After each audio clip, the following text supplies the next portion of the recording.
ഒന്നിലും അഹങ്കരിക്കരുത്. ദൈവസന്നിധിയിൽ തന്നെ സമർപ്പിക്കുന്ന നിമിഷങ്ങളാണ്. വിശുദ്ധി പൂക്കുന്ന കാലമാണ് വിശുദ്ധ നോമ്പ്. 36 ദിവസം കൊണ്ട് എന്തു നേടിയെന്ന് ഞാൻ ചോദിക്കും. എല്ലാവരും വലിയ ക്ഷീണത്തിലാണ്. നോമ്പിൻ്റെ ഇറച്ചി മീനും മുട്ടയൊന്നും കഴിക്കാത്തതുകൊണ്ടായിരിക്കും അല്ലേ? വലിയ ക്ഷീണമാണ്. തളർന്നിരിക്കുക. മനസ്സ് പുതുക്കി രൂപാന്തരപ്പെടണം. അവങ്കിലേക്ക് നോക്കിയവർ, എന്നിട്ട് എന്തേ പ്രകാശം നോക്കാത്തവരാണ്. 10, 60, 70 ഒക്കെ കഴിച്ചിട്ട് ഇങ്ങനെ ഇരിക്കുകയല്ലേ?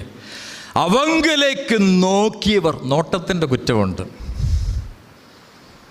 അവങ്കിലേക്ക് തന്നെ ദൃഷ്ടി പതിപ്പിച്ചവർ ആരും ഇതിന് കഴിഞ്ഞ് മുന്നു പോയ തലമുറയുണ്ടല്ലോ, അവർ നോക്കിയതിൻ്റെ ഫലമായി ഇന്ന് ഞാനും നിങ്ങളും ഇന്ന് ആയുസ്സോടെയും ആരോഗ്യത്തോടെയും ബലത്തോടെയും സൗഖ്യത്തോടെയും സന്തോഷത്തോടെയും സമാധാനത്തോടെയും ഒക്കെ ഈ ലോകത്തായിരിക്കുമ്പോൾ